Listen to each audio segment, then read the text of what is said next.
Hello बच्चा लोग, this is Gopal sir and welcome to Edu boosters.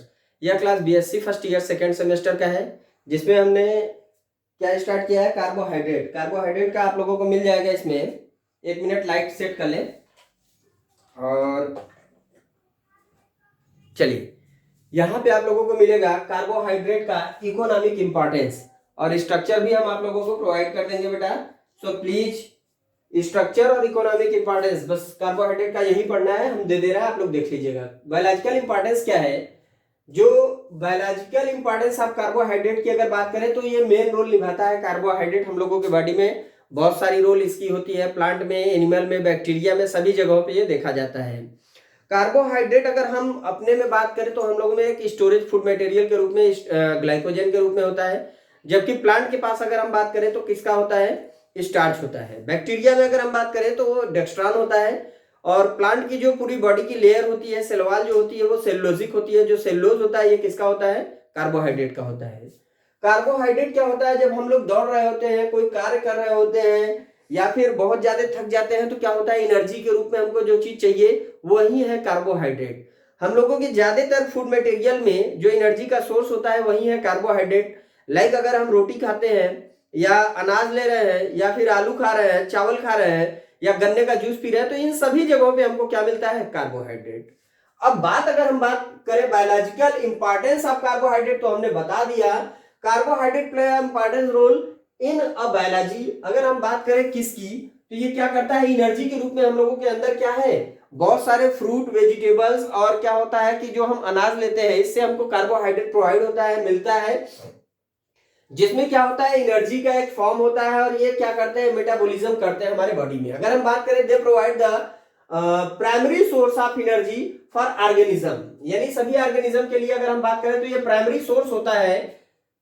Surviving, ये सर्व क्या करता है, सर्विंग एज ए फ्यूल, यानी ईंधन के रूप में हम लोगों के बॉडी में काम करता है for cellular processes like metabolism and respiration. जो बॉडी के अंदर सेलुलर मेटाबॉलिज्म और रेस्पिरेशन हो रहा होता है उसमें मेन सोर्स ऑफ एनर्जी कौन रोल करता है, कार्बोहाइड्रेट करता है।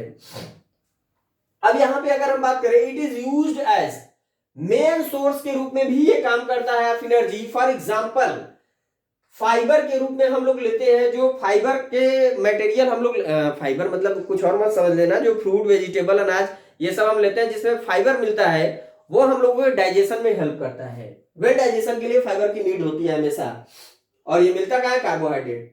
फिर स्ट्रक्चरल सपोर्ट, अगर हम बात करें स्ट्रक्चरल सपोर्ट की, तो carbohydrate contribute to the structure of cells, यानी जो सेल है, सेल से पूरी बॉडी बनी है, इस सेल के भी स्ट्रक्चर में मेन रोल होता है कार्बोहाइड्रेट का। एंड ऑर्गेनिजम्स, यानी ये पूरी ऑर्गेनिज्म अगर बनी है तो इसमें और इसके अंदर बनी सेल के अंदर भी रोल है कार्बोहाइड्रेट का, ठीक है। Example, cellulose a complex carbohydrate found, जो सेलुलोज है एक कॉम्प्लेक्स कार्बोहाइड्रेट है। कॉम्प्लेक्स कार्बोहाइड्रेट पॉलीसेकेराइड का होमोपॉलीसेकेराइड है, हमारे डायग्राम वाले में देख लेना, स्ट्रक्चर ऑफ कार्बोहाइड्रेट में आपको मिल जाएगा।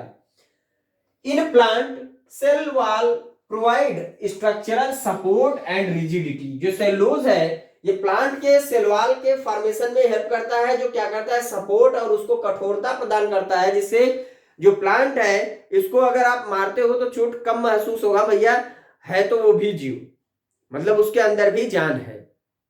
लेकिन इतना कठोर क्यों होता है, उसका जो वाल है वो सेलुलोजिक होता है। बात अगर हम नेक्स्ट करें तो सेलुलर कम्युनिकेशन, जो एक सेल है उस सेल को दूसरे सेल से कोई नीड है या कोई खतरा है बगल वाले चीजों से, तो वो कैसे कम्युनिकेट करता है, उसका माध्यम भी कार्बोहाइड्रेट ही होता है। Carbohydrate involve in cell cell recognization and communication, glycoprotein and glycolipid on cell surface, जो सेल सरफेस के ऊपर होता है, सेल मेम्ब्रेन के ऊपर होता है, ये ग्लाइकोप्रोटीन और ग्लाइकोलिपिड भी क्या है कार्बोहाइड्रेट चैन, इसके पास भी कार्बोहाइड्रेट चैन होता है। दैट हेल्प सेल रिकॉग्नाइज, जो सेल रिकॉग्नाइज करते हैं एक दूसरे को, each other and participate in cellular signalling. जैसे यहां पे कोई सेल है, इसके आइडेंटिफिकेशन वाला सेल बगल वाला है तो इसको आइडेंटिफाई कर लेगा, इस सिग्नल को हेल्प कराता है कार्बोहाइड्रेट, ठीक है। या फिर इसको कुछ नीड है इससे लेने की तो ये बताएगा तो यहां से चीजें आती रहती है, ट्रेवल भी करती हैं, तो उसके लिए भी जिम्मेदार कार्बोहाइड्रेट ही है। अगर हम बात करें स्टोरेज ऑफ एनर्जी, भाई हम लोगों में क्या है, ये स्टोरेज ऑफ एनर्जी जब हम लोगों की नीड होती है तो हम अपने बॉडी के अंदर जो मौजूद है एनर्जी, उसको हम तो नहीं जानते लेकिन डायरेक्टली यूज नहीं करते, इनडायरेक्टली वो यूज होता रहता है। भाई हम सुबह खाना खा लिया और दिन भर दौड़ रहे हैं तो कहां से एनर्जी आ रहा है, वो जो ग्लाइकोजन ग्लूकोज जो है ग्लाइकोजन के रूप में हमारे लीवर में एकत्रित होकर पड़ा हुआ है, वही क्या करता है, एनर्जी प्रोवाइड करता रहता है। जैसे प्लांट में स्टार्च होता है, एनिमल में ग्लाइकोजन होता है, बैक्टीरिया में डेक्स्ट्रॉन होता है।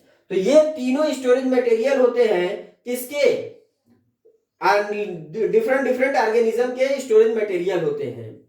ठीक, ग्लाइकोजन हो गया, स्टार्च हो गया, डेक्स्ट्रॉन हो गया। अब ये क्या है, these stored form of carbohydrate serve as a reserve of energy, ये एनर्जी को रिजर्व करके रखता है। दैट कैन बी क्या है, मोबिलाइज्ड व्हेन नीडेड या मेटाबोलाइज्ड व्हेन नीडेड। इनकी जब आवश्यकता होती है तब ये कार्य करना शुरू कर देते हैं। नेक्स्ट क्या है, प्रोटेक्शन एंड इम्यूनिटी।